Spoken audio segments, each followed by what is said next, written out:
Russia's onslaught continues amid optimism over talks. Russian forces are raining fire on Kiev and other major cities, with Ukrainian authorities saying an airstrike destroyed a theater where hundreds of people were sheltering in Mariupol.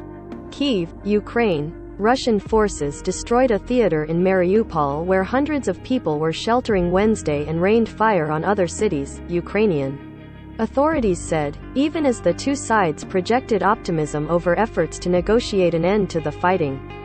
The airstrike ripped apart the center of the once elegant building, where hundreds of civilians had been living since their homes had been destroyed in the fighting, Ukraine's foreign ministry said in a statement. Many people were buried in the rubble, the statement said, though there was no immediate word on how many had been killed or injured. Satellite imagery from Monday showed the word "children" written in large white letters in Russian in front of and behind the building, the Maxar space technology company. Another horrendous war crime in Mariupol, Ukrainian Foreign Minister Dmytro Kuleba said on Twitter, calling the bombing a massive Russian attack. The Russian Defense Ministry denied bombing the theater or anywhere else in Mariupol on Wednesday. In Kiev, residents huddled in homes and shelters amid a citywide curfew that runs until Thursday morning, as Russian troops shelled areas in and around the city, including a residential neighborhood 2.5 kilometers, 1.5 miles from the presidential palace. A 12-story apartment building in central Kiev erupted in flames after being hit by shrapnel. And 10 people were killed while standing in line for bread in the northern city of Chernihiv, the Ukrainian General Prosecutor's office said. Ukrainian President Volodymyr Zelensky, meanwhile, went before the U.S. Congress via video and, invoking Pearl Harbor and 9/11, pleaded with America for more weapons and tougher sanctions against Russia, saying, "We need you right now." U.S. President Joe Biden announced the U.S. is sending an additional $800 million in military aid to Ukraine, including more anti-aircraft and anti-tank weapons and drones. He also called Vladimir Putin a war criminal in his sharpest condemnation of the Russian leader since the invasion began. International pressure against the Kremlin mounted and its isolation deepened as the International Court of Justice, also known as the World Court, ordered Russia to stop attacking Ukraine, though there was little hope it would comply. Also, the 47-nation Council of Europe, the continent's foremost human rights body, expelled Russia. While Moscow's ground advance on the Ukrainian capital appeared largely stalled, Putin said the operation was unfolding, successfully, in strict accordance with pre-approved plans. He also decried Western sanctions against Moscow, accusing the West of trying to squeeze us, to put pressure on us, to turn us into a weak, dependent country.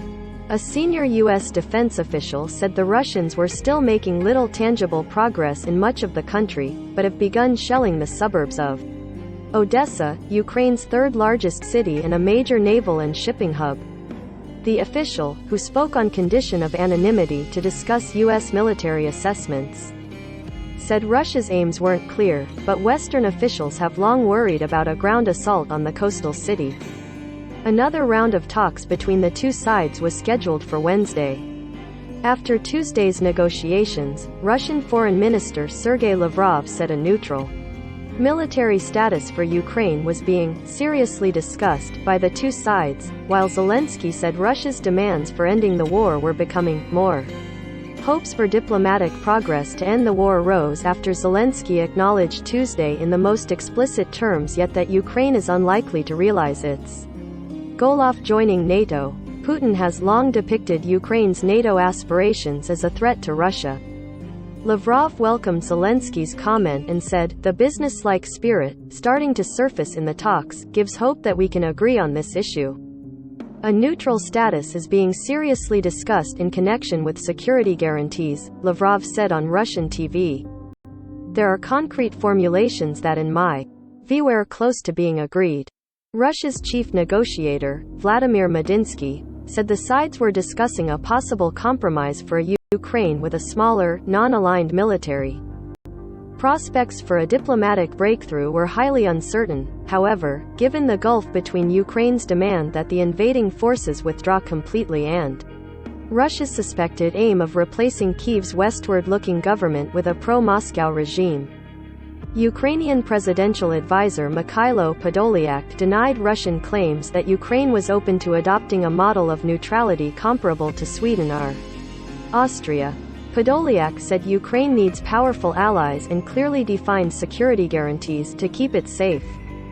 Another source of dispute is the status of Crimea, which was seized and annexed by Russia in 2014, and the separatist-held Donbas region in eastern Ukraine, which Russia recognizes as independent.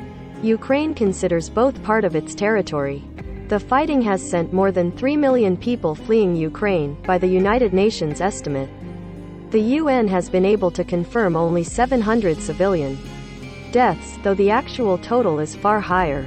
In going before Congress, Zelensky said that Russia has turned the Ukrainian sky into a source of death for thousands of people. But Biden has rejected Zelensky requests to send warplanes to Ukraine or establish a no-fly zone over the country because of the risk of triggering war between the U.S. and the head of the International Committee of the Red Cross, Peter Maurer, arrived in Ukraine to try to obtain greater access for aid groups and increased protection for civilians. Amid the vast humanitarian crisis caused by the war, the Red Cross has helped evacuate civilians from besieged areas and has delivered 200 tons of aid, including medical supplies, blankets, water and over 5,200 body bags to help ensure the dead are treated in a dignified manner. Nowhere has suffered more than the encircled city of Mariupol, where local officials say missile strikes and shelling have killed more than 2,300 people.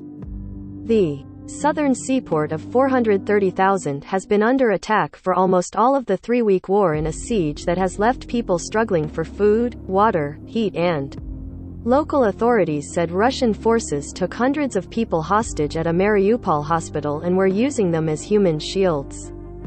Bodies have been buried in trenches in Mariupol, and more corpses lay in the streets and in a hospital basement.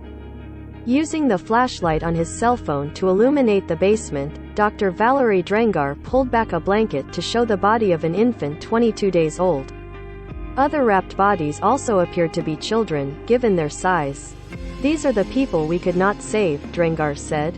Nearly 30,000 people managed to escape the city on Tuesday in thousands of vehicles by way of a humanitarian corridor, city officials said. But with humanitarian aid unable to get in amid the constant bombardment, people burned scraps of furniture to warm their hands and cook the little food still available. Kiev regional leader Oleksiy Kuleba said Russian forces had intensified fighting in the Kiev suburbs and a highway leading west, and across the capital region. Kindergartens, museums, churches, residential blocks and engineering infrastructure are suffering from the endless firing. In other developments, the mayor of the city of Mariupol, who was seized by Russian forces 5 days ago, has been freed, said Zelensky chief of staff Andriy Yermak. No details were given about how he became free. Ukraine also appeared to have successes, with satellite photos from Planet Labs PBC analyzed by the Associated Press showing helicopters and vehicles ablaze at the Russian-held Kherson airport and airbase after a suspected Ukrainian strike on Tuesday. Associated Press writer Lolita C. Baldor in Washington and other AP journalists around the world contributed to this report. Follow AP's coverage of the war at https://apnews.com/hub/Russia-Ukraine.